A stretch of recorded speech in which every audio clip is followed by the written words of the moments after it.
till the background states votes coming.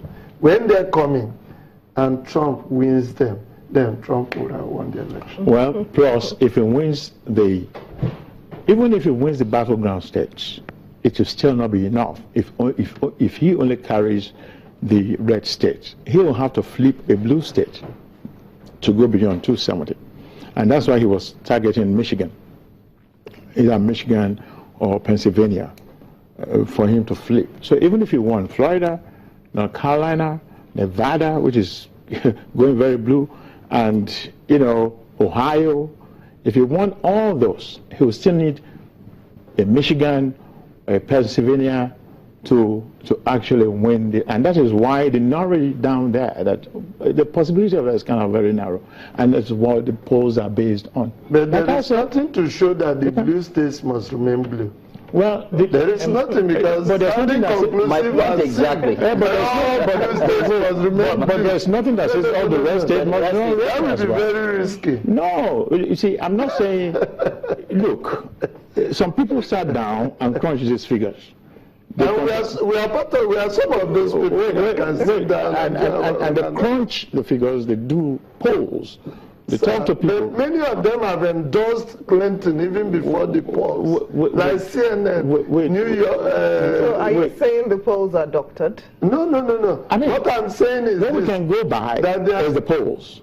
For now, I mean, that's it. It can be wrong, but that's what we can go by because it's scientific, it's historically right.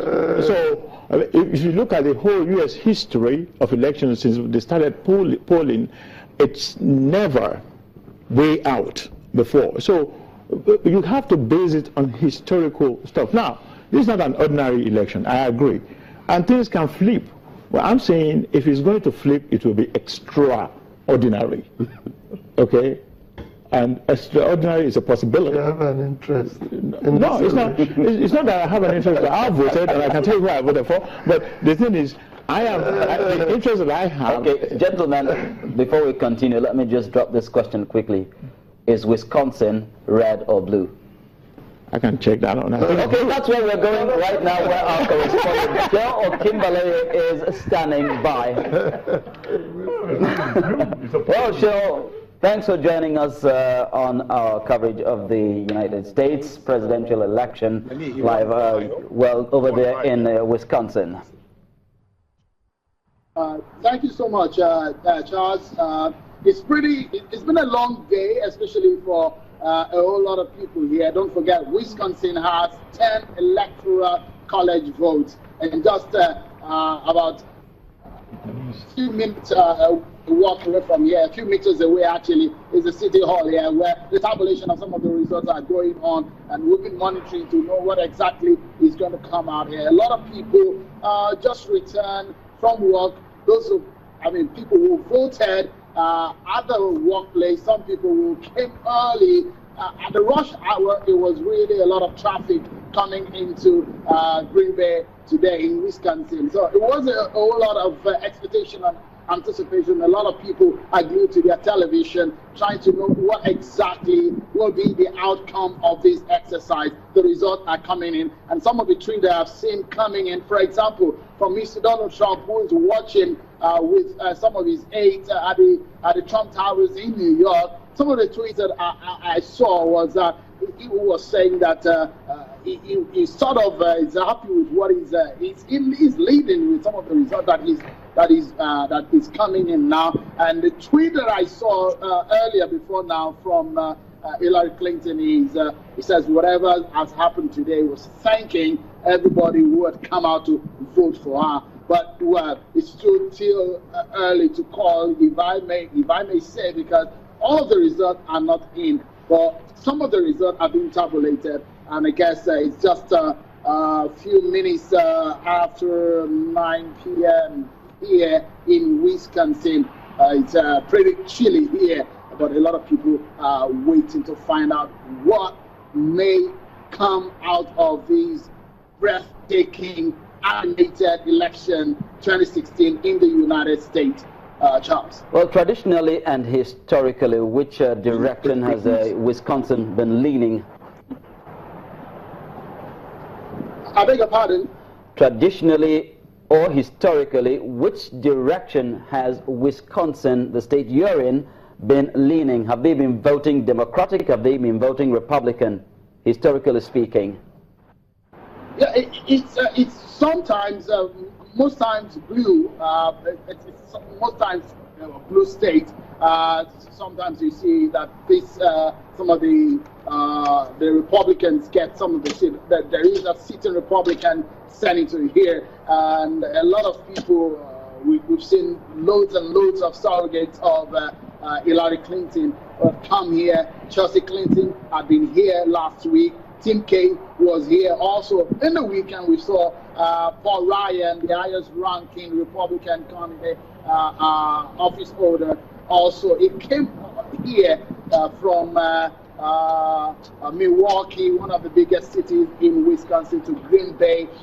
We've seen to Madison. People have been coming in and out to tell voters to vote for their party. But it looks so much like it's going to be down to the wire here in Wisconsin, and we're hoping to find out what exactly comes out of here. The Democrats look so much like they've had a good time in the past, but this time around, we're still looking at to see what comes out of this very process, Charles. Now, from the voters' point of view, what has the level of enthusiasm been like? Has it been very high? Have they been very enthusiastic, or have they been rather weary and jaded, like one of the correspondents in D.C. pointed out? Charles, enthusiasm, yes. A lot of Americans have shown that they wanted to vote. I mean, I've spoken with a lot of people who said, look, I don't trust either of the two top contenders in the race. The Democratic candidate and the Republican candidate, they don't trust them. That's what the reaction of some people have been. They say, well, I'm going to either vote for the Libertarian or the Green Party candidate, or, well, some people are just not sure if they want to vote for either of the top contenders. But the enthusiasm is what you can see across the land here, across the state of Wisconsin. People went out. Wisconsin, interestingly, is one of over 30 states that is engaged in early voting. So a lot of people had voted a few days before now. The early voting stopped on Friday and resumed again. Of course, the voting resumed early this morning. So people have come out, and we've seen across the land here in the state of Wisconsin, a lot of people left their places of work to go to the polling unit. Long queues that you find, but well, the time frame in which people stay at the polling unit was between 5 and 10 minutes, which I think was reasonable. So you see the enthusiasm, both the old and the young, turned out. There are a couple of universities and high institutions here in Wisconsin, from Lawrence University, private university in Appleton, to the University of Wisconsin in Madison, and that of Green Bay. You see on campus, students came out to vote. Some of them even came out with their computers. Maybe they can just stay on the queue and work, do their assignments and homework while they're there on the queue. So the enthusiasm is there, and a lot of people actually came out to vote, Charles. Well, Seun, go grab yourself a very warm cup of coffee, get out of the cold, and of course we will be returning to you when it gets a bit warmer as far as the incoming results are concerned. But thank you very much for giving us an update on the situation in Wisconsin.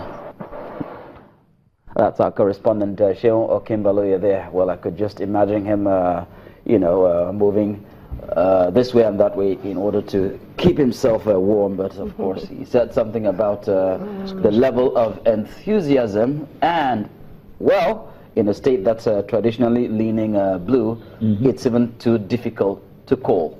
No, but there was something that he said that struck me. He said Hillary Clinton has released a tweet thanking her supporters, saying no matter what happens, she's grateful, that people have come out to support her. Now, if at this stage she's already thanking